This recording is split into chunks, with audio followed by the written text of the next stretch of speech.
The title of the talk is slightly changed. It was Yogic Teachings of the Tantric Mahasiddhas. It's now kind of the radical Buddhism of the Tantric Mahasiddhas, because in a certain sense it's actually the same subject, but it in a way explains more about this different approach that the Mahasiddhas had. Can I just ask, because I don't know many people here, so I have no idea about people's background or anything, but are you all familiar with who the Mahasiddhas are in general? No? Okay, so there's some people here who really have no idea who the Mahasiddhas are and what this radical approach to Buddhism might be. That's correct, right? Okay. And is that true for a lot of people, or just to get a sense of how to present things? Okay. Because as you know, one of the great metaphors of Buddhism is that there are 84,000 doors into the world of Buddhism. I mean, in other words, into liberating ourselves from suffering. So amongst those 84,000 doors, the Mahasiddhas, they took a very unique approach historically, and certainly in terms of art, in terms of how Tibetan Buddhism in particular is known and understood in the West. It's a rather unusual way, which we'll hear about. And for those of you, can I just ask, how many of you here are really quite familiar with the Mahasiddhas? A few. Okay, good. Okay. So we'll try to find a balance here. So let me see how to... So you've been hearing a kind of a looped song over the last 15 minutes, and the point of that was that, when we think of Buddhism, we tend to think of renunciation, shave-headed monks and nuns living celibately in monasteries, and of course this is a long tradition that started in the Buddha's own lifetime, and yet the Mahasiddhas, as we'll hear, really took a very, very different approach. And a lot of their teachings were through song and through songs of realization, through doa. We just heard a song. What was playing was a song by Kabir, who was a 15th century Indian adept yogi. And I'll just read it quickly. It says, "O enlightened one, I have forever been a yogi, neither coming nor going, reveling in the primordial sound of the universe. Everywhere around me, everything is connected. Everywhere, perpetual play. I am in all are in me, and I am utterly at one. I am the yogi and the illumination. I am the wordless and the speaker. I don human form and divine form. Sometimes I dwell in the formless. There is none but I, frolicking within my being." Kabir says, "O wanderer, beyond desiring, I dance within the hut of my innermost nature, a spontaneous reveler, stirred only by the winds of boundless freedom." So what that song represents, in a sense, is this kind of ecstatic, as opposed to, you could say, an austere approach to awakening from the cycle of life and death and rebirth that is really what inspired so many different religious traditions, and Buddhism in particular 2,500 years ago. But this is Kabir is not one of the canonized 84 Mahasiddhas of the Tibetan and Indian esoteric Buddhist traditions, but certainly was in the spirit of that, in the sense that what he conveyed in his song was something transcendent of tradition itself. And from my own experience within this world of living deeply for many, many years within the tradition, was also how my teacher taught. Again, the real teachings of Buddhism go beyond Buddhism. So what I hope this will be an introduction to for you is a very different approach that was taken in India, beginning kind of from the 6th and 7th century, continuing up until roughly the 13th and to 14th century, in which Buddhism went through kind of a sea change, and it was the emergence of what were called the Tantras. The Tantras were, like the Buddhist Sutras, they were texts that introduced practices and teachings, ways in which one could change one's way of being, change one's way of relating to oneself and reality. And the Tantra is a word that can be translated in many ways. There have been many approaches to it. It's sort of averse to any kind of singular translation. Sometimes it can be continuity, it can be flow, it can be expansion. But it's certainly what the Tantras did, is they expanded on the teachings presented within the Buddhist sutras.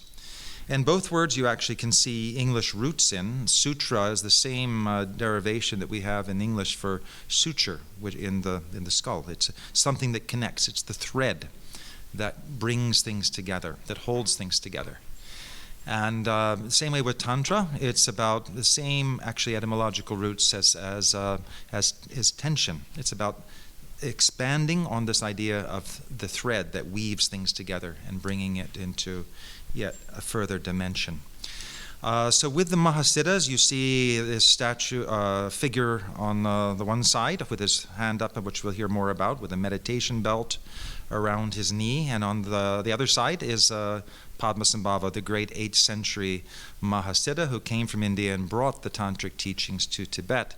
And with his consort, who was the princess and youngest queen in Tibet at that time. And what you see there is something that you'll hear more about, which is this, a very, very different approach to the existential conundrum that life presents us with. And so rather than the renunciation of desire in Tantra, it was very much about the embracing, integrating, and transcending from within rather than actually through enunciation. And it's still very much a living tradition in the Tibetan world. Here we see one of these great yogic adepts in a cave.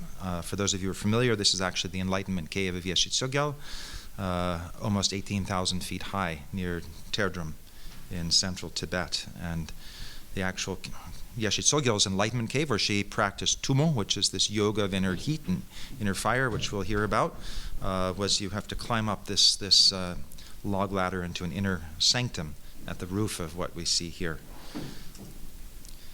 So who are the Tantric Mahasiddhas? So just first from an academic point of view, from the Western tradition, Giuseppe Tucci, a great Italian traveler, but a great academic, a great writer, and his summation of the Siddhas, that they were the most eminent personalities of medieval India's esotericism and represent the ideal link between Shaivism and Vajrayana Buddhism. Indeed, the expression of the same religious and mystical endeavor translated through analogous symbols.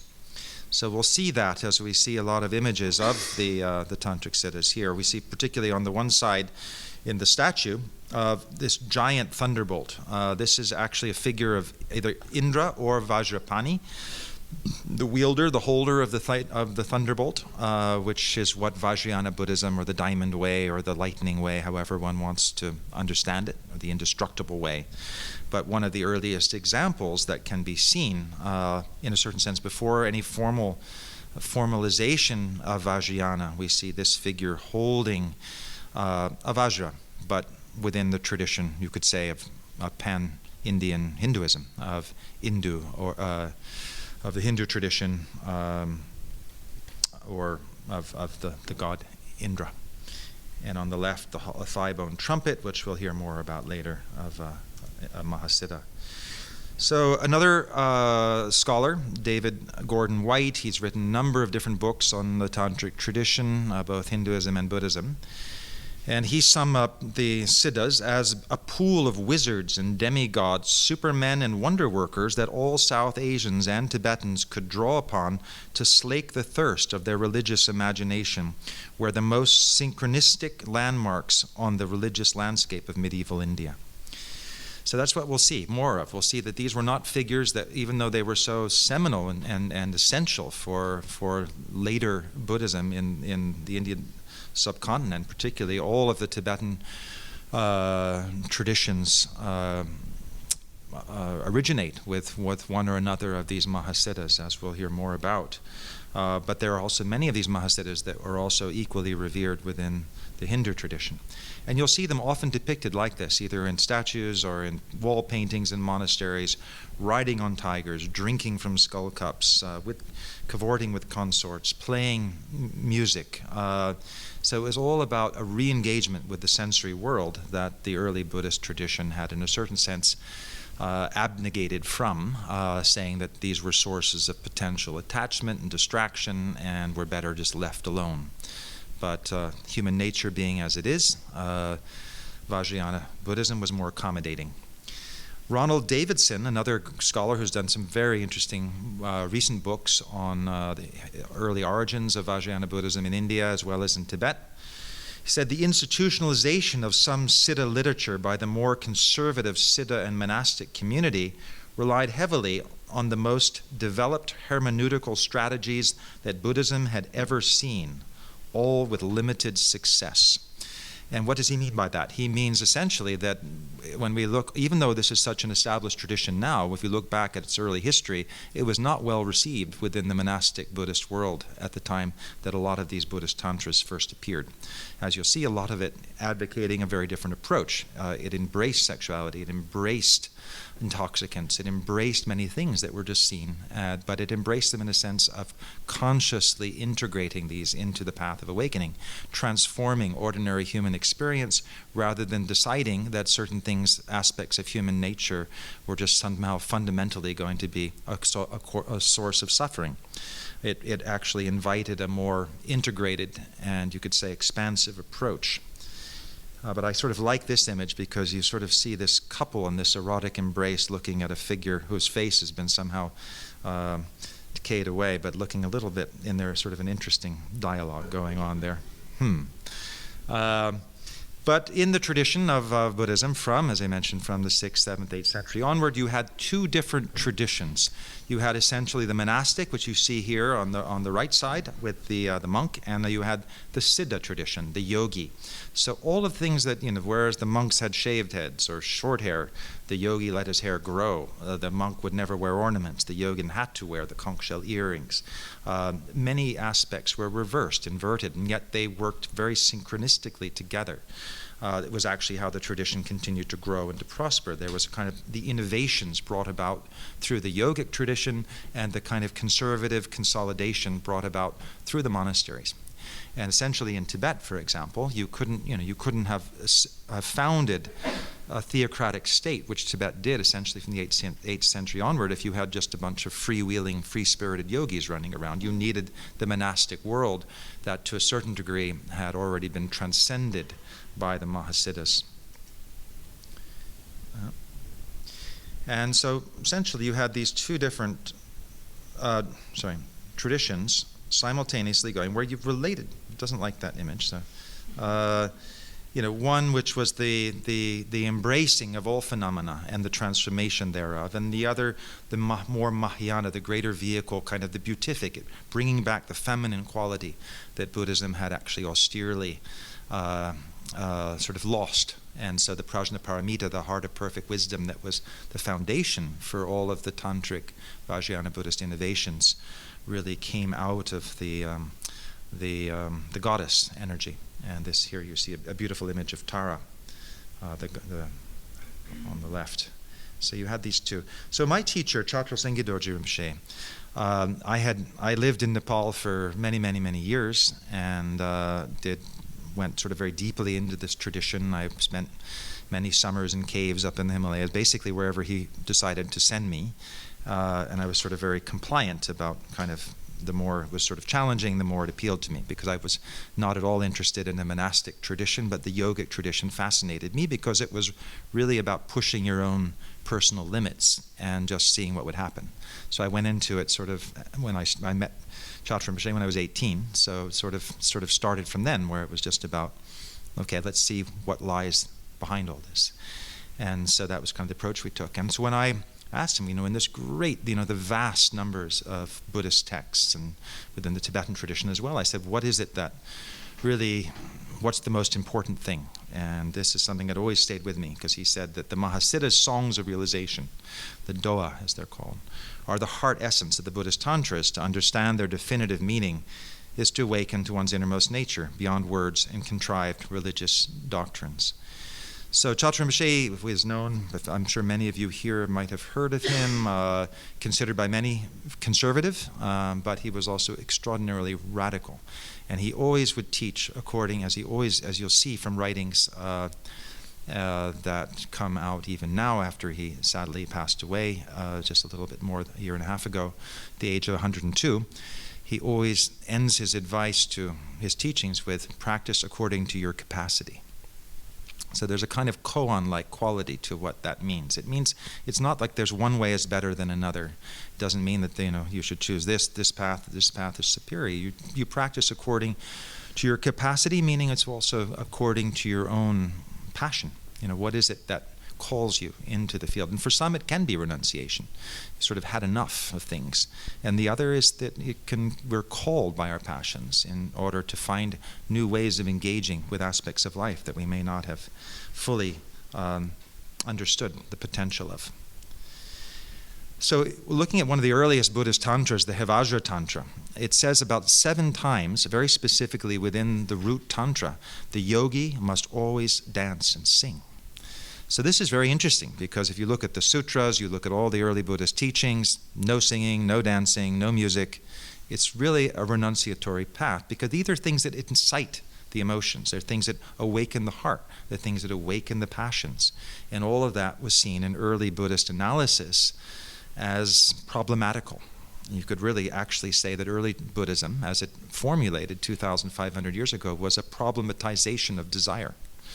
Desire was seen as when you look at the Four Noble Truths that define Buddhism, it's all about suffering having a cause, and that root cause being tirsta, the grasping, the craving after existence that keeps us cycling back into this world of discontent, however we want to understand that, within one lifetime or over multiple. But it's this sense of the grasping. And the idea was that if you fan the flames of potentially enticing and experiences, that you're going to get trapped. And the monastic analysis is that once you've tasted these fruits, even once, you're going to want more and more and more, which actually we know from our own experience is not true.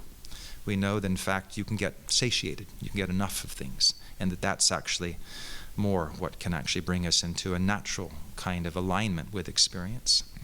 So I think what happened, and even it's actually recognized within the monastic tradition itself, there was a certain kind of analysis that took place within the closed loop of a renunciate community.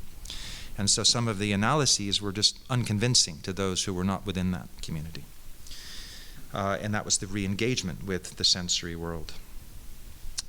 So you had a kind of ecstatic asceticism, and we actually see what happened in the same way that the tantras are held to have first arisen on the northwest frontiers of India, the same area where Alexander the Great came through, not that many centuries after Buddhism first spread into those regions. And we know that cults of Dionysus and Bacchus actually took root in the northwestern part of India. And we actually see in the iconography of these Mahasiddha figures sort of reminders of actually the Dionysian cults. You'll see that actually more clearly here in this next image. Well, we have to come back to it. So what was this practice? What was this re-embrace of experience? We look at it, if we look at it in the Western tradition, we have the Apollonian and the Dionysian, and we see those as actually necessary kind of complements, that the Apollonian, which was the rational, it was about, it was beauty, it was art, it was all kinds of wonderful things, but unless it somehow was infused by the Dionysian ecstasy, somehow or other it could never fully accomplish its the full potential of human being. So what was practice within the Tantric Buddhist tradition? So another contemporary scholar of Tantric Buddhism, Christian Weidenmeyer, wrote that the ultimate practice of Tantric Buddhism is to become a Buddha oneself by finding the enlightened being within, rather than seeking communion with Buddhas through mediations such as consecrated statues and the like, and to cultivate a personal divine identity.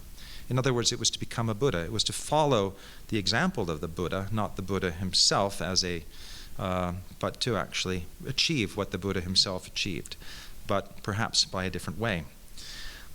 It's about essentially changing the mind, changing the way we relate to experience. So when we see these Mahasiddhas on the left, for example, all in these kind of different unusual postures, which we'll hear about a little bit more later, and we see a Tantric deity on the right. What are these Tantric deities? They were called Yidams in Tibetan, or Ishtadevata. In Sanskrit, Devata means basically the chosen deity. It's the deity that somehow represents your own divine self. And so a lot of the early practices in Tantric Buddhism were actually to have an Devata that you could identify with, and to actually transcend your current limitations in human nature. It was about acting out a alternate identity, essentially an avatar, if you will. So these deities became kind of these superhero figures that you could actively identify with, as kind of initially through mantra, through visualization, as kind of tantric thought experiments, if you will, in which you sort of adopted this alternative identity. And to a certain degree, it was a kind of psychodrama. It was a way you literally took on an alternative identity in order to completely go beyond what we think of as the self. And even some of these forms, going back to the whole idea of Dionysus and Bacchus, this is an interesting image just because on the left you have a plate, actually it's on exhibition at the British Museum, an early image of Bacchus with a pot belly being served from a diminutive consort and drinking intoxicating liquor from a riton, from a horn. In a position of great ease with a sort of bag full of things on his left. And here we have an image of a Mahasiddha that didn't actually start to be formulated in India until several centuries later. And at the same time, these Mahasiddhas, or many of them, are said to have kind of arisen from the same geographical region at the northwest frontiers of India. So it's never been sort of written about, but to me there's a very clear indication that there was some kind of crossover, even just iconographically, between the cult of Bacchus and the cult of some of the Mahasiddhas. Virupa, for example, as we see here, and we saw in that first picture, one of the great stories about him is his ability to consume vast amounts of alcohol without ever getting intoxicated, and that's part of the point. It was about, you could say, not just divine intoxication, it was about actually not becoming intoxicated through the use of intoxicants. So, these became other roots, and it was all, again, not about attachment, not indulgence. It was about sometimes pushing boundaries. So when we see statues of Mahasiddhas, for example, in Tibetan monasteries, we see here on the right a female Mahasiddha, and one on the left. And they're often shown with these very, very corpulent and ample bellies. People often ask, why is that? And the general explanation is that not that they were sort of well-fed and sated, but it has to do with the chi. It has to do with this incredible energy that they represented. Because what we'll see is that the practices that were actually central to that of the siddhas was all about dissolving energies into the central channel, unifying the polarities that are of existence, first in the outer world and then within one's own inner mandala, if you will. And the kind of concentration of energy was actually represented then iconographically through this very, very large bellies. Part of the activity of the Mahasiddhas, the ideal places of practice. So when we think of monasteries, were places to get away from the struggles of existence. And we know also historically that's never been really the case, whether in the East or the West. But the ideal is that these are the monastic way of life as a place where you've consciously chosen a path without at least some of the challenges and limitations that normal life presents us if we're trying to devote as much time and energy as possible to spiritual work. For the Mahasiddhas, the ideal place, and actually iconographically where they were often first represented, there were eight Mahasiddhas, and they were each associated with a particular charnel ground, like a cemetery ground, that were famous in India, because long before corpses weren't buried, they weren't actually necessarily burned, although that was also the case, but they were often just left in charnel grounds. And so these were places of, you could say for the popular imagination and for experience, they were places where you most vividly felt the transience of existence. You could actually feel, that one day, as good as your life might be now, you were going to be laid out in a charnel ground and being, as you see here, sort of torn apart by vultures and jackals, and life it was over and done with. So what the charnel ground started being represented in Buddhist art, often, all with a stupa at the center, you see here, which is a representation of the Buddhist path. So you had the way of transcendence there with implicit within, you could say, the most concentrated representation of life, the downside of life, if you will, which is that it's all going to come to a rather horrific end.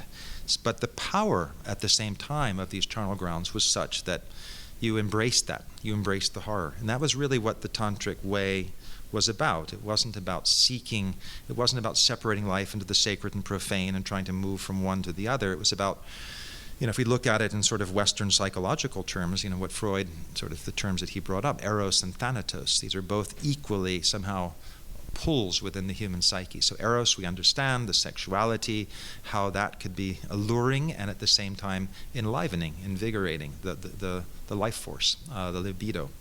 But thanatos also has its powers. Why it brings us into horror movies. It's what brings us just into the power, the horrific. And so somehow the charnel grounds were places that were often represented as embodying both qualities, which is why we see here a fire, and we see a couple, a tantric siddha couple making love, sitting on the top of a tiger with dancing figures. I mean, they were places where all these polarities of life were brought together. So the power of this is art. The power of it just on a pure psychological level, I think, is quite independent of the tradition and the practices associated with it, is quite fascinating. Because of all art within, we can see elements of this, for example, in Mexico, in the Day of the Dead, where you sort of see sexuality and death sort of brought together into a radical kind of synthesis. But tantric art is what it does.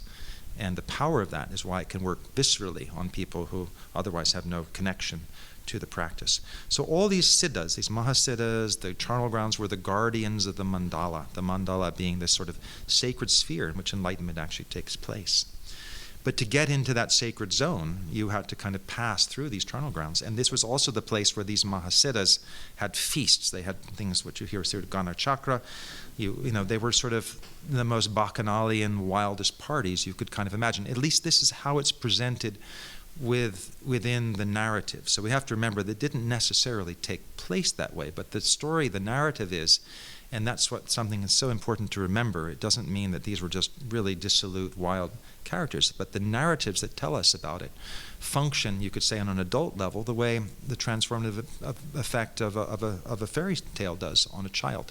They work as poetry. They work as metaphor. They work as ways that kind of bring us into a less judgmental, heartfelt approach to life. If we don't judge this immediately, thinking, God, how bad, this is, not just radical Buddhism, this is a fallen Buddhism. This was how the Victorians, for example, who were first confronted with this tradition, interpreted it. They just saw this as the decadent Buddhism. But that was because they were looking at it through the eyes, of a very repressive society at that time. We can look at it now in the 21st century a bit differently, but the point being is that these traditions change even in our imaginations.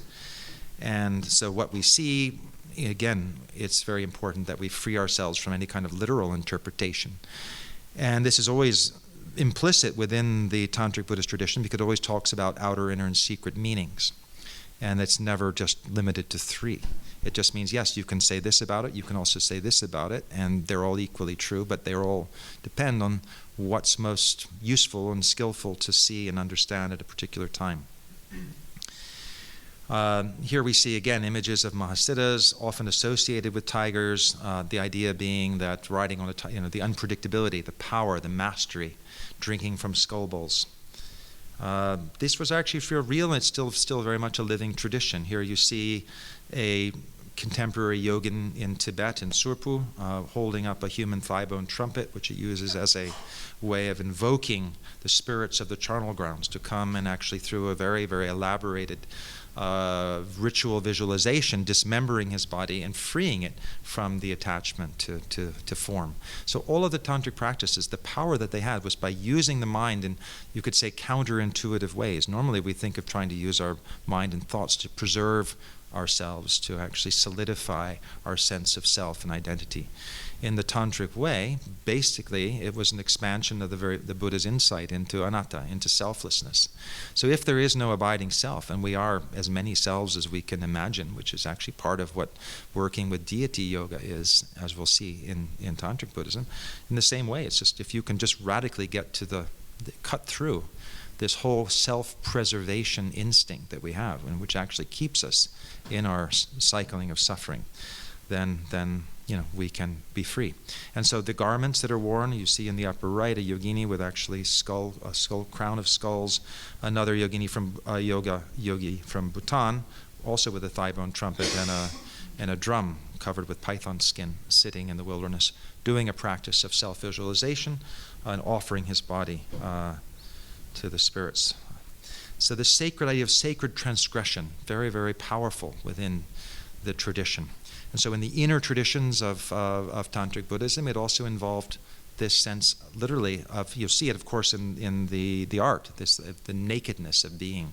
And these were enacted. These were actually enacted in rituals originally, less and less so in some contexts, but in the inner tradition was very much about, you'll see a lot, and the reason I show that is because there are actually a lot of, all of the female forms that you'll see a lot in Tantric Buddhism show that the ornaments are of human bone. And these are actually literal ones from a ritual in Nepal. But all of this is about the idea of attaining. So siddha means perfection, the perfected, the great perfected ones.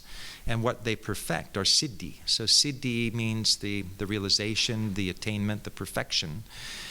And of course the great siddhi, the great perfection, is the enlightened mind that has gone beyond the enthrallment to the objects of the senses, to the objects of desire, to anger, to objectification, to judgment, to all the things that just get us into problems.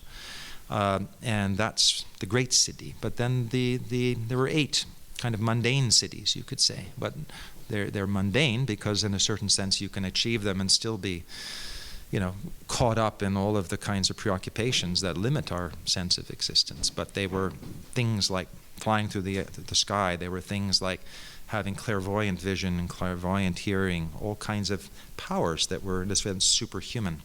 So we see a lot of those cities are represented in wall paintings in Tibet as well as in scroll paintings. But again, how do we, so the tradition often, and the reason I have this sort of why suspending limiting beliefs, it's so much about Tantric Buddhism relies upon faith. It's because some of the stories are so magical, otherworldly, improbable in terms of the way we might look at them from a contemporary Western 21st century perspective. And a lot of times for people who are actually working within the tradition, it's about feeling challenged sometimes to have faith. How are they spent to relate to these stories, to these narratives? But the tradition itself that deconstructs them. This is why this sort of template of outer, inner, and secret is so important. Because on one level, it can be appropriate at certain times to understand these things literally. On another hand, it can be very important equally to understand that they're metaphors. Another level is that they are actually more than metaphors. They're actually talking about another dimension of our own being, in which flying through the sky doesn't necessarily mean being able to, levitate off the earth and move unobstructedly, through the sky. So how do we understand? How do we actually then, for me, let's say personally, it was a very interesting issue. It's like, the same way the metaphor is, if we see all life as a theater, and we just say how Shakespeare described it, all life as a stage, and we're just actors in it. How do we, which is one of the more powerful metaphors in the Western tradition. And, when we look at that, that we're, to be able to understand these narratives within that context can be very empowering. And we see these things, and when we go to, as I can mention, to a film or to a play, we suspend our disbelief. We have faith in that as representing a reality that isn't about this literal, mundane, physical reality, but it's about the reality of the mind. So in that sense, these images can be understood to make sense. All of Tantric Buddhism involves being initiated into one or another Tantric Mandala. These are these sacred spheres that represent the complete kind of unity of being, in which the periphery that we talked about, this being defined by these charnel grounds, you could say intensifications of the idea of impermanence, in which you have to kind of encounter that purgatorial reality until you reach the beatific center, which is the Buddha, the awakened consciousness, the awakened psyche that's intrinsically connected to all things and excludes nothing. And again, we talked about the 84,000 doors into the Dharma, 84,000 doors essentially into the mandala. Sometimes those are literally actually painted in images. And we see a detail from actually an earlier painting that you saw, which showed the Buddha Vajradhara in the center with all of these 84 Mahasiddhas shown on the periphery. And so here in its detail, you see all, in a certain sense, each of these 84 Mahasiddhas represents a different approach, a different way of engaging in that reality. So here we can see everything from taking the passions as the path, and then to the left of that, well, no, you take renunciation as the path, become a monk. You have another one with an absolutely sort of wonderful yogic, I'm not sure what that sort of an upside down cobra posture, inverted, so in other words, there are all different ways in which we can enter into the mandala. There's not one way is better than the other. You do it upside down, you do it, it's the whole idea is not to be limited. So what's also very interesting about all the Buddhist tantras is they all begin with a trope, and the trope is that they start out normally with a king, whether the king of Shambhala, the king in this case Indra Bhuti, requesting of the Buddha in a kind of narrative time frame they want to attain enlightenment, but not by renouncing the world, but by retaining their worldly prerogatives and privileges. So Mahasiddha, the great realized Indra Bhuti, who had been a king, and the great wonderful thing about the stories of the Mahasiddhas, even just the 84 ones who were canonized, they were farmers, they were ferrymen, they were sesame seed pounders, they were pimps, they were courtesans, they were kings, they were princesses. The whole point being is that anything that you're doing in your life can become a source of waking up to the full potential of human being. It's not about having to leave one thing for another, it's about transforming your relationship to it. So in this case, King Indra Bhuti with his retinue proffered many offerings to the Buddha, asking, please teach us and those like us a method for liberation from the suffering of the life cycle. The master, knowing his mind, said, go forth from home to homelessness, and there is a way. The king, again making offerings, replied, since passionate beings like us cannot renounce the 5 objects of sense desire, please teach us a method for illumination in which one doesn't renounce these. The master transformed his appearance into that of a universal emperor and emanated the 32 deity mandala of the secret assembly, Guhya Samaja. He initiated the king and his retinue, taught them the Tantra, and entrusted it to them. So this is a 16th century account of how Indra Bhuti, a king, kind of, and again, sort of, we don't know, fully historical. There were several Indra Bhutis, whether it was a historical figure, a narrative trope is ultimately unknowable. But the point is that this was one way in which a king who didn't want to leave the world, but could find a path to liberation through the practice of the tantras, as opposed to the sutric path of Buddhism, which was about renunciation and transformation. But in the case of the tantras, it was about transformation and integration, which we'll hear more about. So in a certain sense, when we even see in the wonderful iconography of the Buddhist tantras, it's really teaching us less about mindfulness and more about bodyfulness. I mean, what we see here is, bodies are proliferating. We have arms and heads. Everything becomes expanded. Mindfulness sometimes is a trap, because sort of one reason that people engage in meditation is, of course, to get out of the tyranny that thoughts and emotions can have on our sense of what and who we are, and a full expansion of our being. It gets compromised sometimes by a kind of unconscious and uncontrollable thought process. So in Tantric Buddhism, you actually transcend that and you integrate it. In a certain sense, it's a bypassing method in which, rather than just working just directly on the thoughts and emotions by dissolving them back into emptiness, you imagine yourself. You actually, literally, as it's been actually done now in research, rather than activating the parasympathetic nervous system and cultivating a relaxation response in which you move away from the sources of anxiety, tension, and sort of depressed states, you actually you work directly and activate through mantra, through visualization, and through bodily movement, the sympathetic nervous system, and you actually gain in heightened focus and heightened capacities that just by a different approach.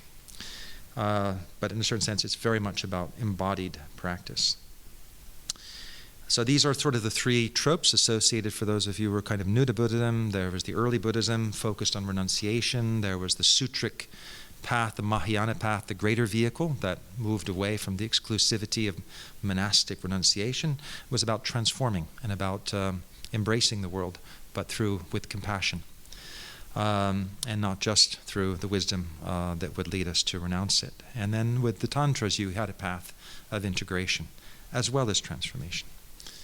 And we see that again in the iconography of the Tantras, that these more ecstatic expressions.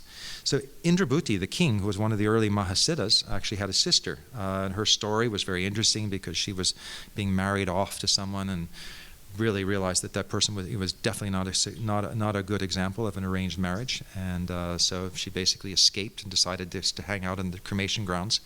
She met a yogi who said that's the fastest place for you to wake up to your true nature and true potential. And so spending time in the charnel grounds, she eventually became a completely realized Mahasiddha yogini.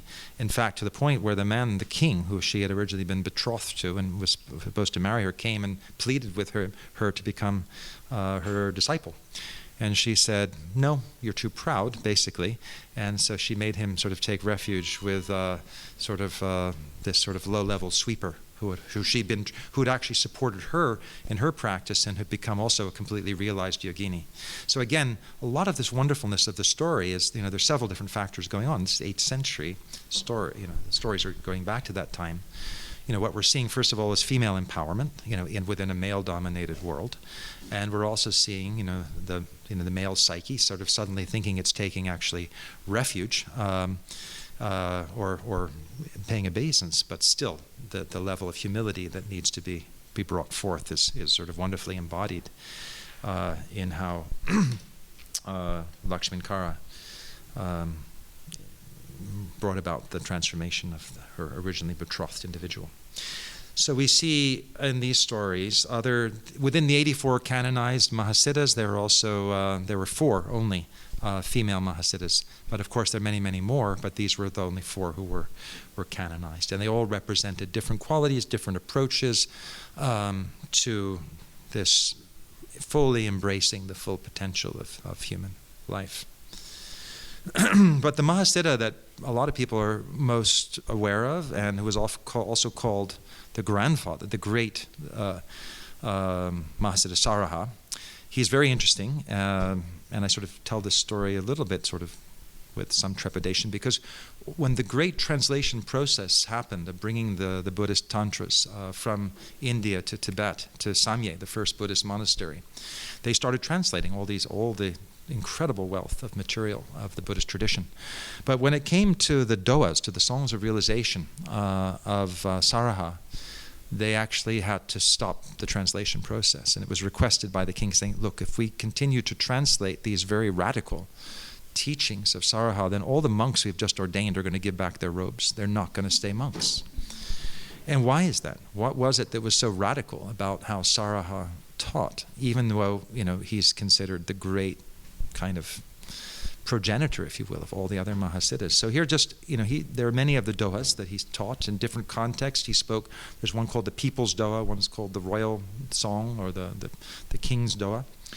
But he was rather critical of the religious formalities of his time. So what he said here is, whoever deprived of the innate, sahaja, and we'll talk about that later, seeks nirvana, can in no wise realize absolute truth.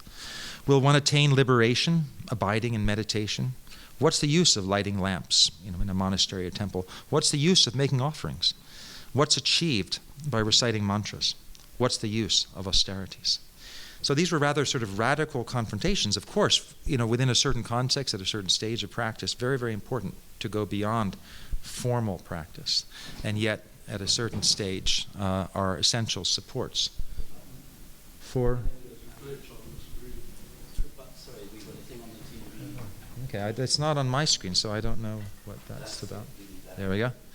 I'll just read a little bit more because it's sort of important to engage with Saraha, because his intentions were, in a certain sense, to bring what had happened with all of the, first of all, with the rising of the Buddhist Tantras, and we can see that actually within a lot of writings from the time when there was the tantras were introduced, a lot of monasteries rejected them outright, saying that these were completely, the same way the Victorians rejected a lot of what they saw, what they assumed to be a degenerate form of Buddhism, and then what they were confronted with in the 19th century. What monasteries, Buddhist monasteries in Tibet, in India, were confronted with in the 8th century was similarly seen by a lot of conservative elements within the monastic world to be also completely degenerate, had no place, and there were actually major confrontations over the integration of this material. The tantric material is also very interesting in the sense that, like so much of these things, it's not authored by any one individual, so no one individual could be sort of accused. They're written as if they are the writings of a transcendent, awakened being, which is essentially the awakened being of all of us. It's a way of encountering within the tantric view this more expansive sense of integrating everything, that nothing is excluded. And we heard that in that first song of Kabir that was playing and looping. It's just, I'm one and all is in one. How is it that we can fall into judgment without actually diminishing our sense of who and what we are? It's this heart orientation moving away, you could say, from the head-centric. So Saraha was quite critical. So he said, can that be called perfect knowledge, Saraha says, if one is not released while enjoying the pleasures of senses? If it's already manifest, what's the use of meditation? And if it's hidden, one is just measuring darkness. Saraha cries, the nature of the innate is neither existent as a thing nor non-existent. By the means of that same essence by which one is born and lives and dies, by means of that, one gains the highest bliss. But although Saraha speaks these profound and mysterious words, this stupid world seems not to understand. The whole world is enslaved by the appearance of things, and no one understands their true nature. Mantras and tantras, meditation and concentration, they are all a cause of self-deception. Do not defile in contemplation the awareness that is pure in its own nature, but abide in the bliss of your intrinsic being and cease all torments. So these were radical utterances, and you can understand why within a context of 8th century Tibet they had to kind of put these on hold, said let's not translate them for the moment. If monks are going to be engaged in that translation process, they're going to seriously wonder. For those of you who saw, for example, the Secret Temple exhibition at the Welcome Collection, this was in a temple of the 6th Dalai Lama, and you'll notice that all the walls, there was one whole wall of Mahasiddhas, all these figures, there were really no monks there. Everyone was engaged, drinking, reciting poetry, playing music, cavorting. So what's a teenage Dalai Lama to think? And he's the only Dalai Lama at that time, at the end of the 17th century, gave back his robes. He said, I don't want to be a monk. And in a certain sense, the under subtext is, I see no reason to be so. If this visual encyclopedia of the path to enlightenment that has been painted on the walls of my private meditation chamber to guide me to enlightenment doesn't show anything about renunciation, it doesn't show me about celibacy, it doesn't show me anything about avoiding intoxication, why should I? So it was a radical departure from tradition, and of course led to a lot of problems, which we won't go into. But at the same time, he's actually, and the reason I mentioned is that the 6th Dalai Lama was believed to be an emanation of Saraha. And so and if you saw, there was a big Thangka painting, a big scroll painting in the exhibition of the 6th Dalai Lama, and it showed Saraha on the side, because that's who he was emanating, because he was devoted to poetry, he was devoted to the cultivation of bliss. And what is bliss? I mean, bliss, again, we can misunderstand it, but in a certain sense, bliss, if as I mentioned before, if Buddhism is a problematization of desire, how is desire actually achieved? Desire is about this objectification. We fall into dualism. It's the illusion of a self wanting something that's seen as being intrinsically other than the self. When there's a state of bliss, it's a culmination of desire. There's no opposition. You're in a state of non-duality. There's nothing to want. Bliss is essentially the resolution of desire through its attainment on one level, not through its abnegation and not through its rejection. So this was the tantric critique, you could say, of the early Buddhist analysis of desire.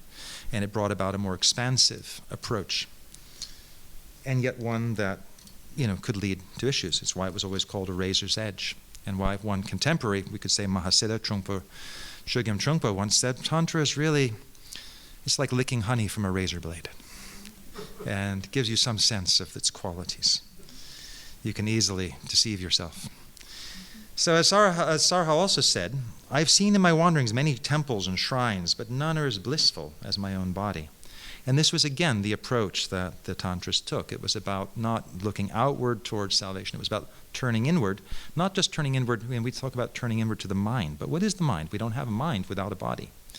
And this radical integration, this understanding of the mind-body, this idea of, which we'll talk about so importantly. So for those of you, who are maybe new to this tradition, Dzogchen, you may have heard in the Dzogchen community. Dzogchen is, the great perfection, the great completion. It's sort of the culmination of the Buddhist path. It's Sahajayana that we've already seen here being introduced and intuited through this culmination of a kind of path of method. But very importantly, and interesting, my teacher, Chatra Rinpoche, used to always say, when you talk about Dzogchen, don't forget it's Dzogchen Nintik. So what's that? So Nintik in Tibetan is heart essence.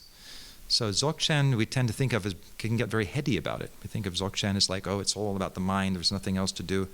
But actually, it's actually pointing us to the heart. It's about getting us out of our heads and into the heart. It's the Nintik, it's the heart essence. So we'll get to that towards the end, but it's really an important thing, because sometimes Dzogchen can become a head trip unless it's really recognized as an awakening of the heart. So this was this intuition of energy. It was the understanding of energy, the way it was different depicted in art. And again, this takes us away from the literalness when we understand. Here we see a depiction in Tantric Hinduism about the way the energy functions in the body when it's awakened, when we're alive, when we're in a state of dance or trance or ecstasy. It's this whole sort of arising, the spiraling of energy, almost like a kind of intuition of a DNA helix. Tilopa, one of probably the best known of the early Mahasiddhas, responsible for teaching Naropa, who we'll hear about. Naropa taught to Marpa. There was this lineage to Milarepa. It was actually the transmission. I gave the talk this title of Whispered Lineage, and it really goes directly to the Kagyu. It was about a secret oral transmission originating with Mahasiddha Tilopa in India, who taught Naropa. We'll talk about that. But he was also the one who is credited with formulating what are called the 6 yogas, which is what this weekend retreat is going to be more focused on. And in the first written text that Tilopa is credited with, the first section of this describes the first and the foundation of all the 6 yogas, which is the yoga of inner fire. But it's all based upon this envisioning and re-experiencing of our bodies. So the yogic body, which is about not just this physical body of flesh and blood, it's the energy body. So often we talk about there's mind and body, but mind and body is in a certain sense missing what actually lies in between, which is the whole basis of Tantric Yoga, which is to work with energy. The energy is actually what brings mind and body together. It's what actually encompasses both. So the yogic body, a network of energy channels, coarse and subtle, intersecting the energy fields, the chakras, should be brought under control. The method begins with physical exercises. The energy winds are drawn inward, expanded, retained, and dissolved, the breath. There are 2 side channels, the central channel, Avaduti, which is where these 2 side channels energies dissolve, and 4 chakras. Flames rise from the Chandali, fire, at the navel. A stream of nectar drips from the syllable hum at the crown, invoking the 4 joys. So this is really, in a certain sense, the quintessence of what the Tantric Buddhist method on the inner Tantric tradition was really about, as far as a physical method, a path of method before the state of realization that this can help to bring about, which we'll see. Interesting, this 6 yoga system was taught by Tilopa to Naropa, and it's often referred to today as the 6 yogas of Naropa. Naropa taught it to Marpa, who was the Tibetan layperson who traveled several times from Tibet to India to study with different Mahasiddhas of that time and bring back these teachings to Tibet, which were then called the Kagyu, the whispered lineage.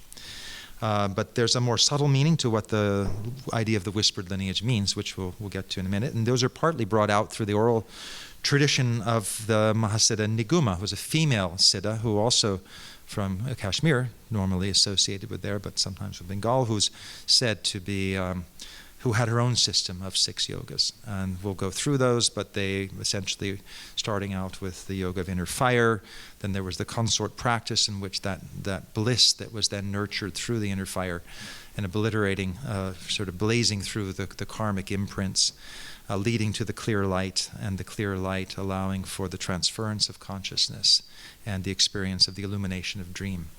And then the transiting through the transitional states at the time of dying. So those, essentially, all the 6 yogas were basically existential yogas that could be used at any time of day, any time of night, any time of any state of existence: waking, dreaming, sleeping, dying, making love, eating, anything. It was basically what they were represented, and they were never only just 6. They became sort of formulated as 6, both by Naropa and Naguma, but there were times when they were 12. There were times where one was favored over another. So they were not fixed. And this is also something really so important in the Tantric Buddhist tradition, is to think, well, what is the definitive way? And it wasn't really like that. There was incredible degree of diversity, because a lot of these things were, even the transmission, sometimes it happened spontaneously. And the beautiful thing about, for example, Tilopa, is that again, we talk about how the traditions get sort of sometimes top-heavy. And so the birth of the Tantric Buddhist tradition and the root tantras, then the commentaries on those tantras, the expansions on it by different teachers, and the ritual assimilation of tantric teachings into monastic contexts where they were interpreted symbolically so as to allow them to be practiced by celibate monks as opposed to enacted by lay yogins, all led to a kind of a phantasmagoria, if you will, that could often be very confusing, and which is why it was always so important and always stressed that it's the personal relationship with the teacher that illuminates the meaning and illuminates the particular path that you take yourself, because it's always highly, highly individuated. And yet, what Tilopa's teachings of the 6 yogas and why they became the heartblood, if you will, of the inner tantric tradition as it went even from India to Tibet, is because they were extracts that Tilopa made from the most important of the existing Buddhist tantras of his time. So, for example, in the full teaching, which was just an extract there, the teachings of the inner fire were taken from the Hevajra Tantra. The teachings of the clear light and the transference of consciousness were brought from the Guhya Samaja Tantra. So they were basically extracts. They were takeaways from the most important of the existing Buddhist tantras at the time, without kind of cutting through all the elaborate ritualization, ritual practices, and just kind of coming to what was the most important thing that you could actually take from the tradition. So what that's showing, in a certain sense, is this incredible creativity that was going on at this time in Indian history, Buddhist history. And we tend to think of religions as sort of, they get fixed and they're ideal, and if they're actually changed, that you've somehow something's wrong. They actually, the idea is you want to go back to that primordial first teaching, and yet this is in a way very, very irrational, sort of emotional attachment we have, because every other field of human nature tends to evolve. We wouldn't want to go back to an 8th century surgeon, for example, or even a doctor for that matter. We tend to think that there are certain fields of human activity, technologies, which includes yogic technologies, that actually evolve through time. So even what was happening here, Buddhism was going through a radical kind of revisioning, and one would argue, at least from within that tradition, a kind of an upgrade in allowing a more applicability outside of the monastic world in which it had otherwise been confined. So Milarepa, to whom Tilopa's teachings went to Naropa, they went to Marpa, they went to Milarepa, who is often considered the great poet saint of Tibet. So in the 11th century, he said, these 6 yogas are the culminating instructions of the whispered lineage. No other path of method can be found that is superior to these. And Milarepa is very interesting because he actually was introduced to the Dzogchen teaching, the great perfection teachings, before he was introduced to the 6 yogas. But because they were so subtle, because they were so transcendent, because there was actually ultimately nothing you had to do physically, it just was kind of overwhelming for him, given the kind of preoccupations that he was dealing with and his motivations originally for practice, which we won't go into. But that's why he was sent by his original Dzogchen teacher to Marpa to receive these teachings on the path of method, as it was called, the Taplam. Because these path of methods were ways in which you could really kind of apply your physical nature to working with the body to reveal subtle dimensions of the mind that otherwise you might just miss if you went to it directly, which was the case in Milarepa's case. But ultimately, all of these things culminate not in just this path of method and that these are really physical things that we have to depend on. And that's very important, where even Tilopa's takeaway from the 6 yogas were actually what were called the 6 vital points that strike the mark.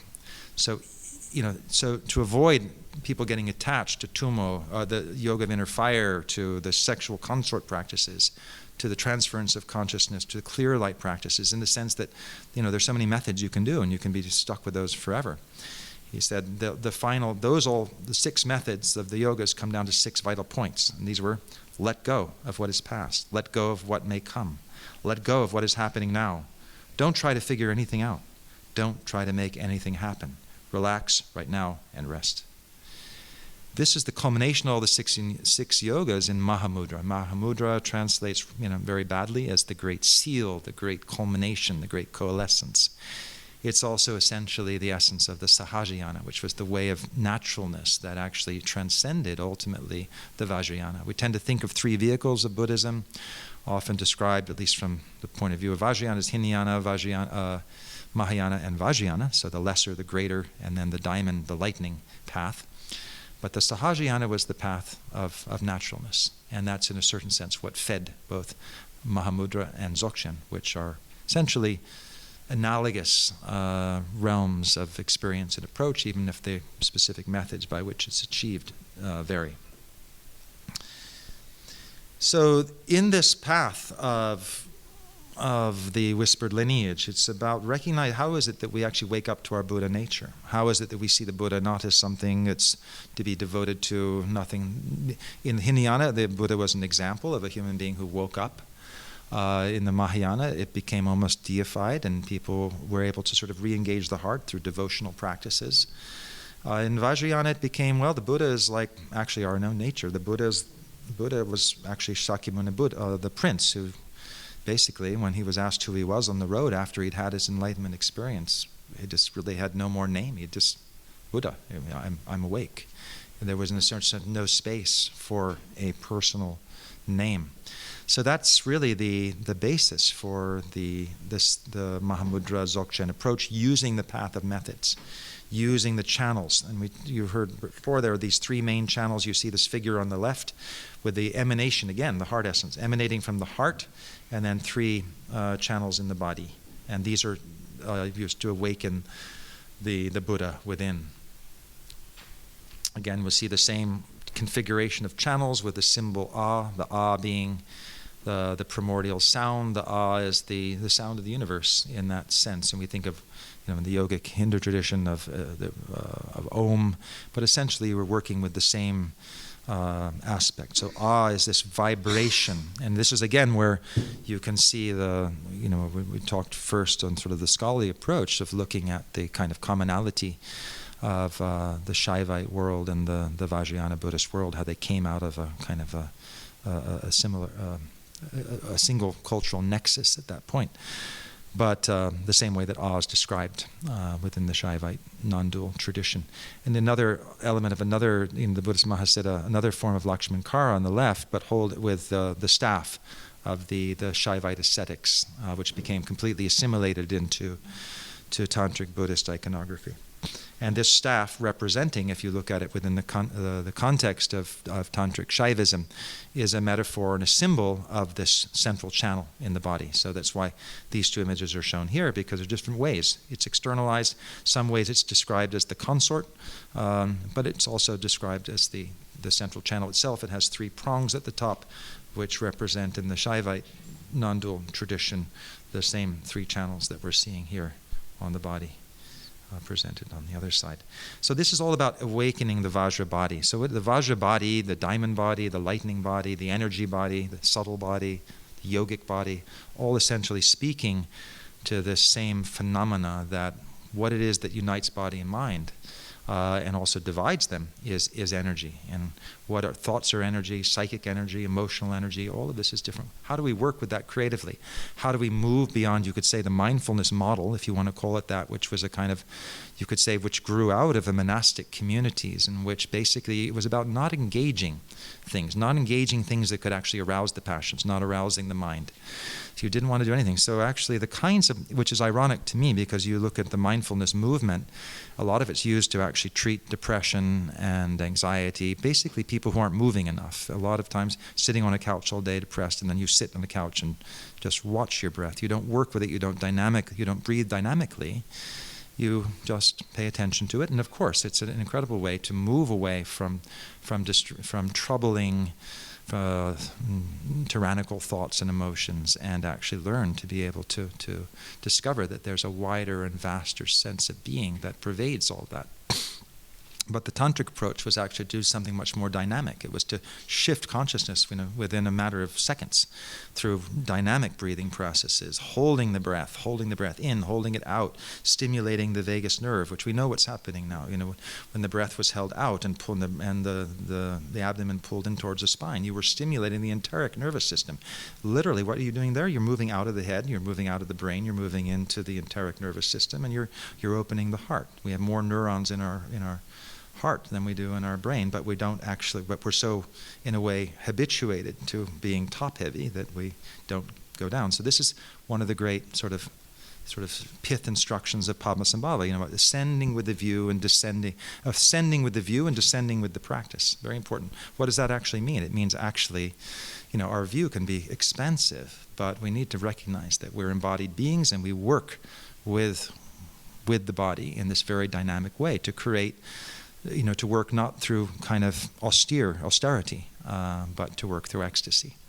And this is very powerfully demonstrated in this. This is a detail from on the left of an image of the tantric meditational deity, Vajrayana, Dorjipamo. And it's showing the chakras. But this is a very, very interesting early example from the 10th or 11th century. Probably came out of through influence from Kashmir. But it shows the complete conflation of the Shaivite practices, the Bun practices, and the Buddhist practices, all in a single image. We know that this is an image of Vajrayana because it actually shows this boar's head coming out from the top. It's all in Tibetan. But what we're seeing here, we actually see three snakes. We see the Kundalini. Probably the only example that I know of actually showing the serpent power, as it's often called within the Hindu tradition, as the three channels, shown as serpents, shown as snakes. And they're, interestingly, you're actually seeing a layering of history and a layering of tradition right in this navel chakra. Because you're seeing at the very back of that, you're seeing a swastika. You're seeing the Yundrung Bun tradition. And this is the course, the swastika as a sword, it's a cross, but it's also the movement of that cross, the vital energy. And then you're also seeing the triangle.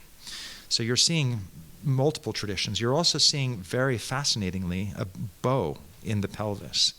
And that's not in any Buddhist tradition. That comes directly out of a Bun text. And what does that bow mean? And what is that triangle that's below in the crotch?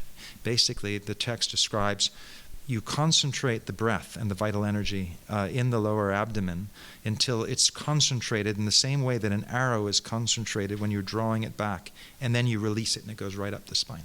And this is what opens up the heart. You see that with the Sri Yantra, essentially the inverted, the triangles together at the heart, the complete efflorescence of the heart.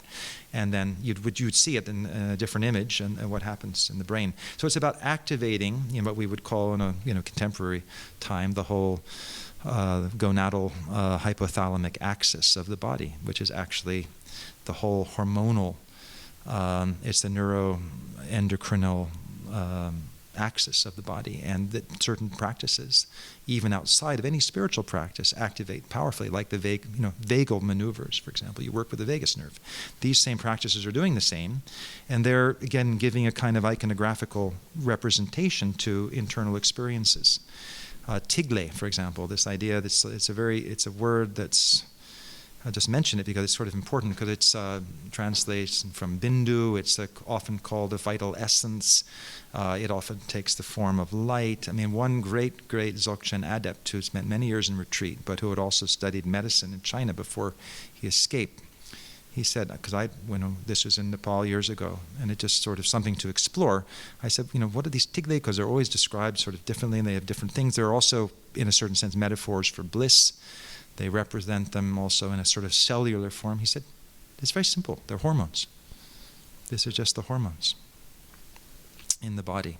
He knew all about dopamine, how it does, and you do these practices, you get dopamine surges, and when you get the dopamine surges, you get beta-carbolines, you get neuropeptides. He said, all of this is just stimulating, the neuroendocrine system. And so basically how were early yogis, hundreds of years ago, going to describe the state of bliss where you suddenly feel that your body's infused by a kind of energy that almost has luminosity. It has energy, and they describe it as the red and the white. It's almost like red and white blood cells. But I just sort of throw that out there as something to consider, because there's always this mystery and how even to translate, particularly. But this is from a yogi who's extraordinary, and probably the best person I know on the planet to illuminate these things. And he won't come out of retreat, and he won't come to any. He doesn't want to be known, but. So it goes. So on the right is from the Shangpa-Kargyu tradition, very interestingly, another form of the Vajrabhati, almost shown as what looks almost like something from a Marvel Comics kind of Superman, ready to sort of fly. And this was a yogi who'd spent a long time, 9 years in retreat, working out for himself the depiction of the chakras and the flows of energy in the body, but really like a rocket man taking off. So these practices we call Tsalung Tigle in Tibetan, Nadi Prana Bindu in the Shaivite or Hindu tradition, working with the energy channels, the vital breath, and these subtle essences, however we want to understand them, whether they're hormonal or something that we don't want to literalize. But in a certain sense, it's the energetic, psychic aspect of what happens when we know what happens when dopamine, for example, and we know how to activate that, externally or internally. So the kind of practice that starts out before the physical exercises that you saw that Tilopa advocated, it starts out with working with how do we open the channels, and how do we bring this breath, this vital breath, so that it actually starts to pervade the body and begins to change the mind, to change the way of thinking. So this is very, very different from the early Buddhist traditions that influenced the development of shamatha vipassana mindfulness, which is kind of a direct continuum, which is about just paying attention to the breath, not trying to manipulate it, not trying to change it, not trying to hold it. Interestingly, there were also ethical concerns that when I had conversations with Benson, for example, where they couldn't actually legally have people hold their breath to see if it worked better to manipulate the breath rather than just watching it, because somebody might hold their breath and die, and then it would end the whole research. So they had a lot of it. So it's very interesting to see how ethical constraints that seem to us sort of irrational have actually influenced what's now sort of recognized as being an optimal mindfulness intervention to treat depression and anxiety. And those who are actually doing that will tell you informally that it might work better to actually manipulate the breath rather than just passively pay attention to it. So here we see again yogas. We see Dingo Khyentse Rinpoche. If anybody ever saw him and his more, he looked like Mr. Universe by the end, and sadly passed away because he fell at night and couldn't get up on his own without an attendant and died. But this is when he was very, very thin and yogic, with his yogic belt, and another great Amting Togden, another adept from was in Tashijong. So again, showing the yogic path.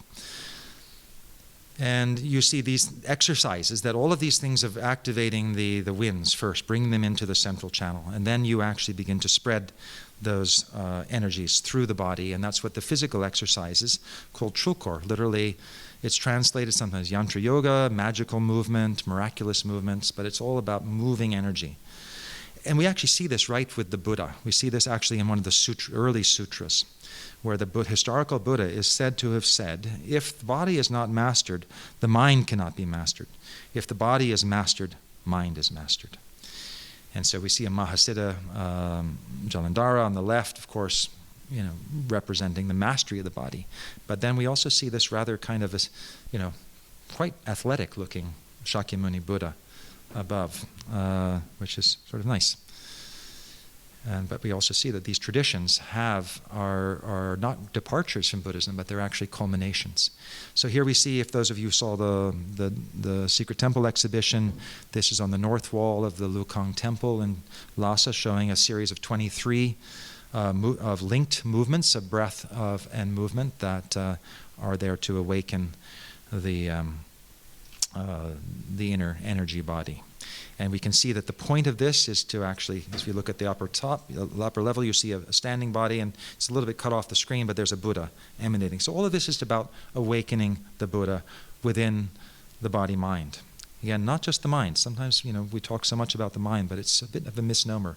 The brain is connected to the heart is connected to the gonads. It's about this integrated.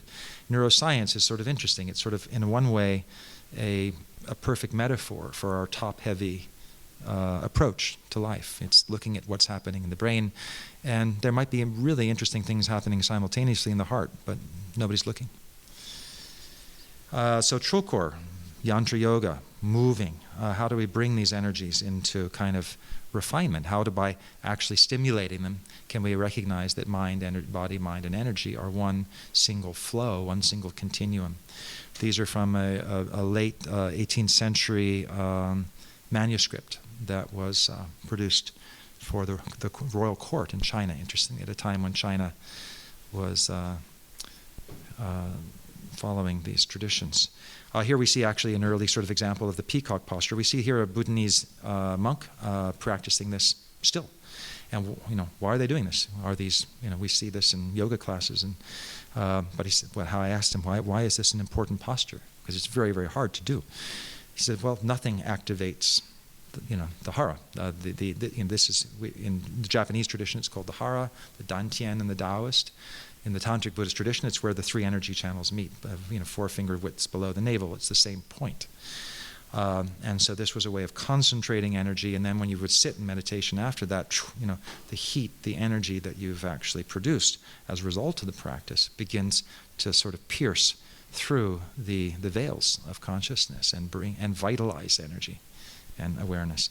And you see again in Bhutan a practitioner doing another way of which this kind of energy was radically, we saw that image of the bow being shot up through the central channel. But here another way of doing it is you do all those exercises, and then you jump into the air, and you ideally go into a full lotus, and you land on your mat that's and hope that you're not going to impact your spine, because you have to do this with a perfectly held vase breath. And that takes months and months, if not years and years of practice, because that breath has to hold the vertebrae apart so that the energy goes right up through them rather than actually just impacting your spine and making matters worse. But again, a figure who didn't want to be recognized, so he put on a mask of Milarepa.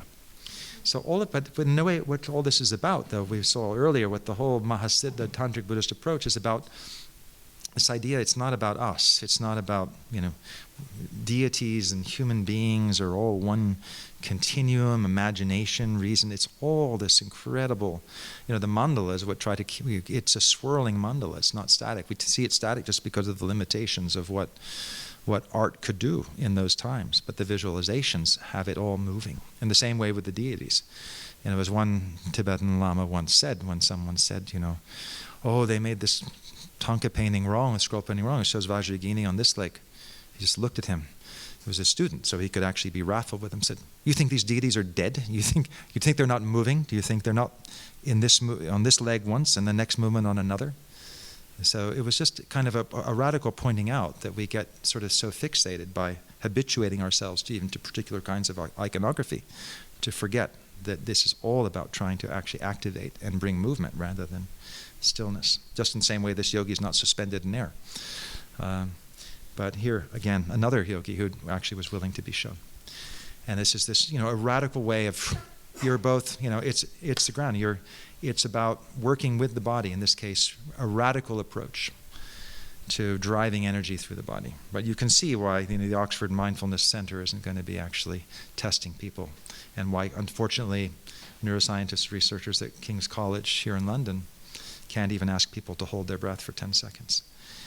Another radical approach that certainly wouldn't be done in a neuroscience lab is the Vajra wave, the Dorje Lapcho. And this is often at the end of these series of yogic exercises, and they can vary from 5 to, in that series you saw was 23, they can be 84, over 100, is that when you've done that, you've actually brought all the breath and movement, and then you actually create, and this is actually completely from a Shaivite tradition. They have the exact same practice in Kashmiri Shaivism, where the guru will come, and it actually looks just like the figure on the left here, but this is again from the murals in the secret temple. Presses on the carotid arteries at a very specific point to point out a nature of consciousness beyond thought, and to actually bring about the state of Shiva.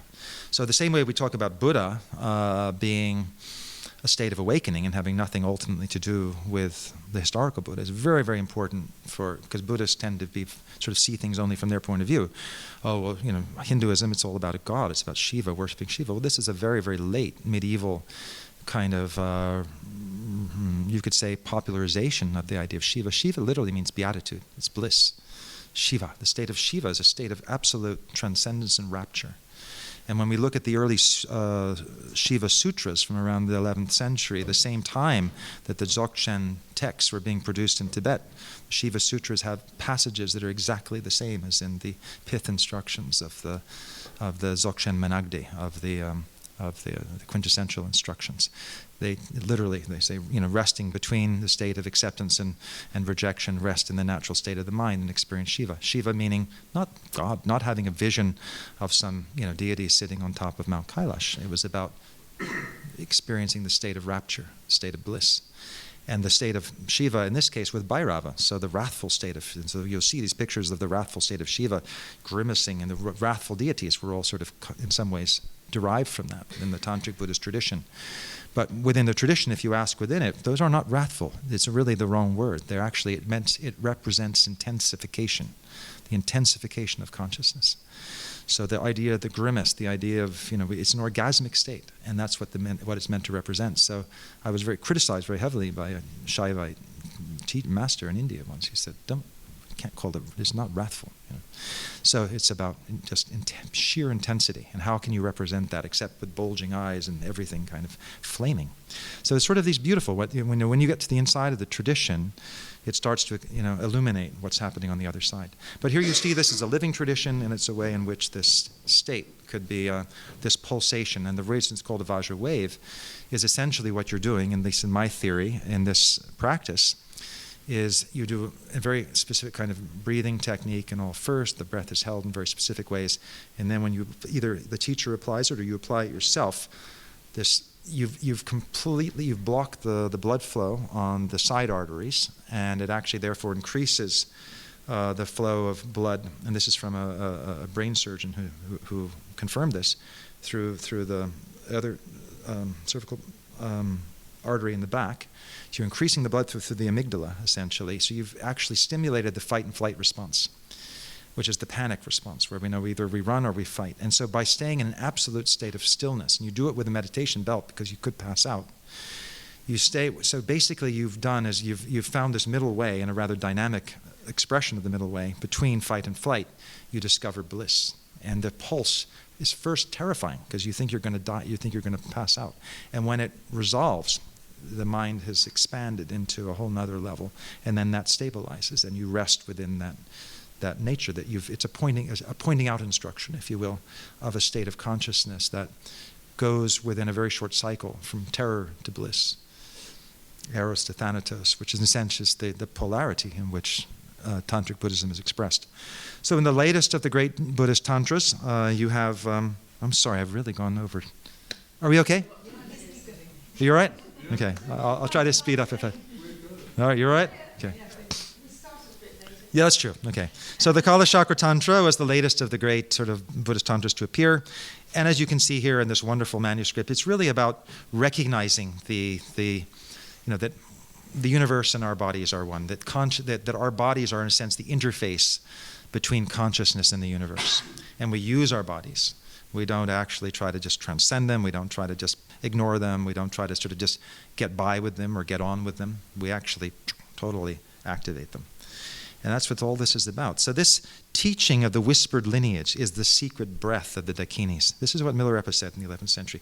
So what are these Dakinis? Dakinis were actually the feminine, well, you see them depicted here, this wonderful image of Vajravarahi. Often this is the initiation that's given to practice the 6 yogas. But again, who is Vajrayogini? Who is the in Vajravarahi? And the flaming, the trident representing the central channel, the flames representing the incandescent awareness that arises through the activation of this whole psychoneuroendocrinal system, if you will. The trampling on the lower self, the trampling on the ego, which is there sort of just groveling and dissolving within this incredible incandescence that arises and which is given anthropomorphic form, holding it very symbolically at the level of the heart, the skull cup, essentially bringing the head consciousness down to the heart, a secret key of the Nintik, of the heart essence tradition. And so really interestingly, Dakini, which has different, you could talk for days on Dakini, but the most interesting explanation, which is actually textual, both in the Tibetan as well as in the Indic tradition, and especially in the Siddha medical tradition of South India, which is very interesting, talks a lot about Dakinis. But Dakinis are the whirls of energy at the joints in the body, and particularly at once, within the body. So which is exactly fits why we actually, the Dakinis have outer inner secret meanings, why they're in the body, they're out of the body, they have human manifestations, but they're actually energetic responses. And they're energetic phenomena that are always there. They're energy whirls within us. They are the chakras. They are even subtler than that. They're what we can tune into. And this is the real meaning of the Kagyu, of the whispered lineage. The whispered lineage isn't just that these teachings were said to have actually been whispered into the ear from master to disciple so that no one else would hear them because they were dangerous to transmit or because they shouldn't be. It was actually because the real inner meaning, as it was told to me by a Bhutanese Kagyu master, no, it's about turning inward so that the whisperings from within your body, the intuitions, arise. So it's the whispering within. We talk about horse whisperers and this whisperers, but this is the learning to tune into the whispering, the whispers of our own body. Those things which are normally outside the range of our consciousness, which certain kinds of practices can activate, which certainly quietistic meditation can, but dynamic practices by, bringing it up, this sort of, literally as we see here, the flaming awareness brings it into a much more radical engagement with embodied existence. So again here the same figure of the Vajrayogini, how these, both are pictures of Dorje Pamo, of Vajravarahi, and we see the chakras on the right, and we see the chakras depicted differently on the left. Again, the point being is that there's no one right way to do this. Sometimes our tradition saying, oh, one channel on the right should be white, the other one is red, and the reverse is in the female. There's just infinite variety in how all this can be expressed. And it's really why, in my mind, one of the real keys to working effectively with Tantric Buddhism is why we started out with a song. Why do we start out with poetry? Why did Chatra Rinpoche say that the most important thing to understand is the poetry? It's not to fall into kind of literalness. When we fall into literalness, suddenly the diversity, the expanse, you lose the mandala, basically, because it's all about lateral. It's not that there's one definitive meaning. It's that all things simultaneously are possible and existent, and at the same time not existent. It's in a certain sense taking the deconstructionist logic of the Madhyamaka Nagarjuna's arguments, but in a way the positive side, not a kind of nihilistic deconstruction of reality, but just a complete embrace of radical possibility. So Tummo, the first of the 6 yogas, working with this inner channel, shown here on the left, and a yogi in a posture by which pressing on what are called the wind gates here, where the upper thighs reach the lower body, you begin to, if any of you have ever had Thai massage, anybody had Thai massage here? They often start by pressing these very, very powerfully before anything, and they hold it until the pulse starts to come, boom, boom, very strongly, and then they release it, and you get a flood of energy. So those in that tradition are called wind gates, and it's essentially what's being done within the Tummo tradition to be able to concentrate and bring energy up. So in the Vajra Tantra, one of the early, it talks about Chandali, which is also the inner fire, blazes upward from the navel. She incinerates the 5 Buddhas, Hum is burnt, and the moon at the crown melts. So again, these are different metaphors. They're syllables. They're you could say cosmic metaphors of a moon in the skull, and the fire, the sun in the pelvic cradle. All of these again being metaphors for this if you will, the gonadal hypothalamic axis by which is being activated through this, and particularly with Tummo through the navel center. We see that at the bottom just in this image of the enteric nervous system, and we see the connection it has to the brain. We have two brains, as we recognize now. We have the guts, the visceral response. We have, we talk about visceral response, but we don't talk about visceral engagement. So if our bodies can tell us, we can, what do we feel in the gut? We know how powerful that is. So how can we start to work with that powerfully? And Tummo is really the answer to that. It's one way in which we actually, rather than just tuning into the reactive messages, the barometer of the gut, we actually work with it as an active way of changing the brain. Milarepa, when the inner fire of Tummo blazes, the whole body fills with bliss. Bliss arises when the pranic currents of the Pingala, this is the solar force, either the two side channels, and the Ida, the lunar force, enter the Sushumna, the middle nadi. Bliss arises in the upper centers through the downward flow of illuminated awareness. Bliss arises in the lower centers due to all-penetrating creative energy. Bliss arises in the heart center when compassion wells up through the union of the red and white currents of sublimated lunar and solar forces. Bliss arises when the body is pervaded by boundless contentment. This is the sixfold joy of the yogin. So these are, very, very powerful ways the body is being engaged. It's still a living tradition. You see here the Togden yogis in Tashijong a number of years ago, up in near Dharamsala in northwestern India, and more recently Ani Riksang and Ani Pasang in Tibet. This is the lineage of the non-monastic. Rather than the red robes of renunciation, it's the red and the white, the path of the integration, the male and the feminine, the meditation belt representing the control and mastery of the inner Vajra body. And you can see some of the ornaments. Like, for example, the yogini on the right. These are actually not conch shell, they're ivory earrings that she's wearing in that case. But again, in ritual times, you had to wear ornaments, whereas, of course, in the monastic way, it was just the opposite. Here we see Adzam Rinpoche on the right, an image of him practicing Tummo. They claim this is not photoshopped. I don't know. It was sent to me by a student. It is what it is. But anyway, he's considered one of the great masters in Tibet now.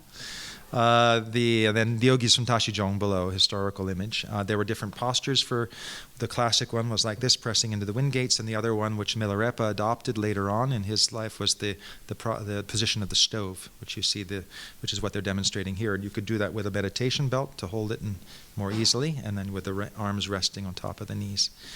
And then what we're seeing on the left here, again from the secret temple, is a posture which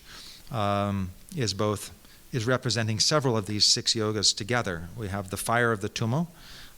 We have the activation of the central channel. We have the hum, which is that syllable that was described earlier, melting, which is off to the left side of his head, melting and creating a blaze, although the fire is supposed to be at the navel, but it couldn't be shown that way effectively because what it's showing here is that it's melting.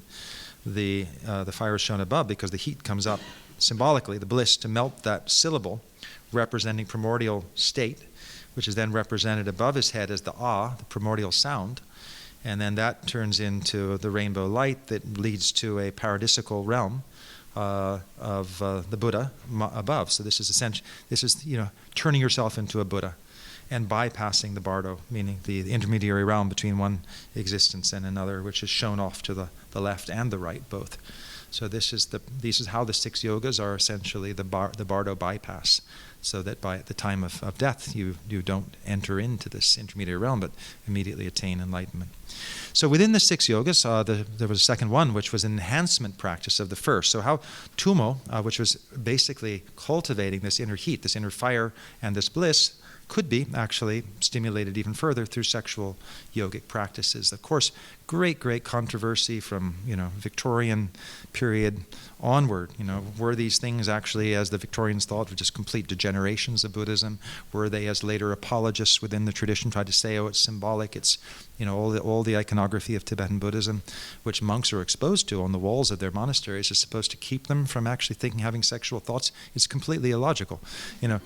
Why would you actually, and then why would you do a visualization of a copulating deity on your head as a monk if you're actually supposed to really not even think about anything that might stimulate you?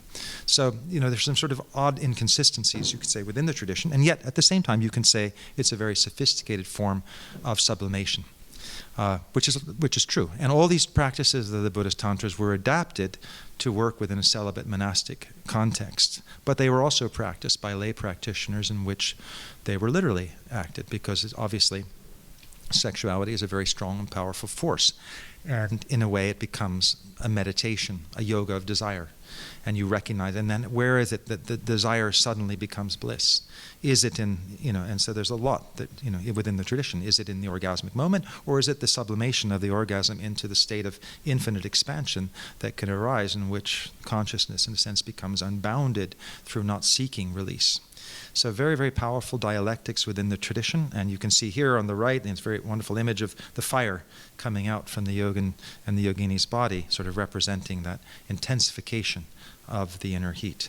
And this is a detail from the center of the Vajrayana Mandala on the left.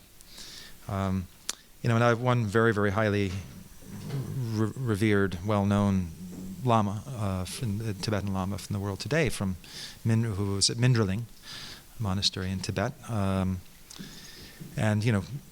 So it's a big debate as to how these are to be understood. And of course, this is again where the licking honey from a razor blade is a very apt metaphor, because, easy to fall into degeneracy. But as I asked him, I said, well, how was it to be, when you were a monk and you were in Mindraling, to be, all these things, and because that's where those beautiful statues that you saw of the Mahasiddhas, and some of them in union.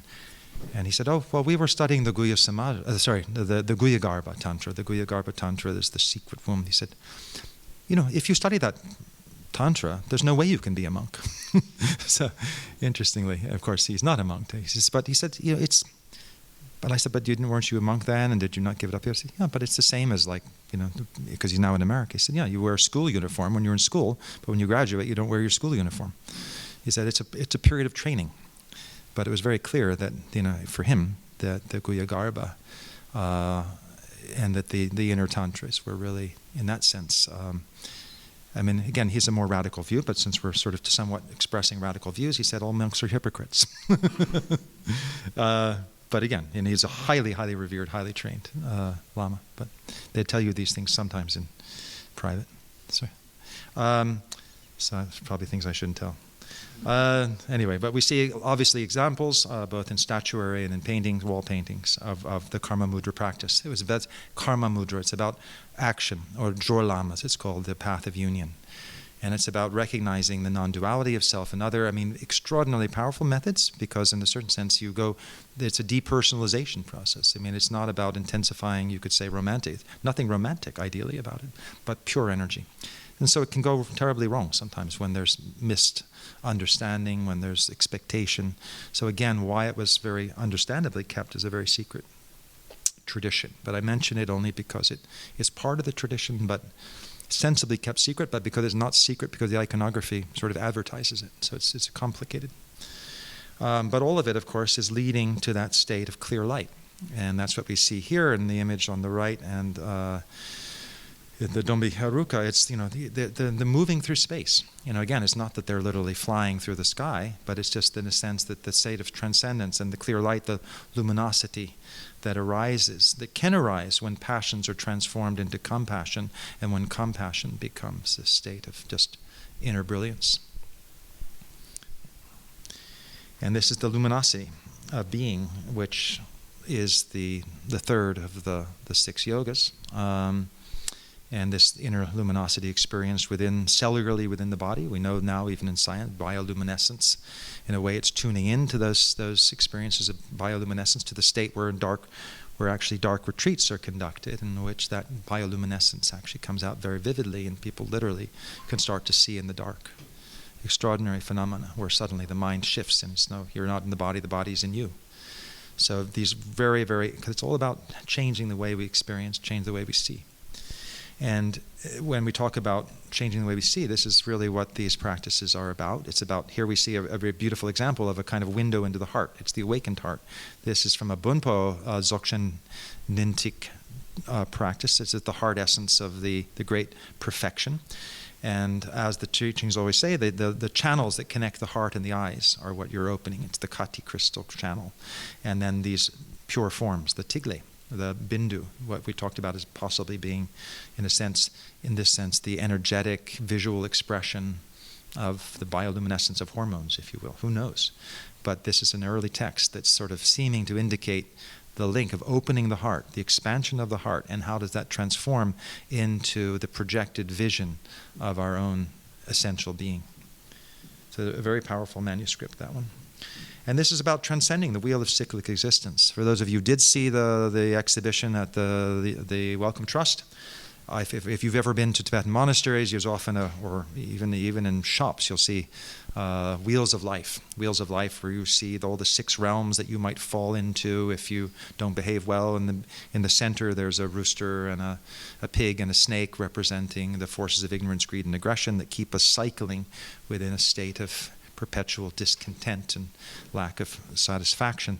This whole panel, if you saw it in its entirety at the Welcome Collection, actually has a human figure at the bottom with a pig, a snake, and a rooster actually in his heart. This is what makes those paintings so extraordinary, is that they deconstructed tropes of Tibetan Buddhist art and presented them in a completely new way. So this part of the panel, although it's not distinctly, and this is the upper part, actually shows the 6 realms indicated on the spermatozoa on the right, the 6 different realms through which birth, conception can take you.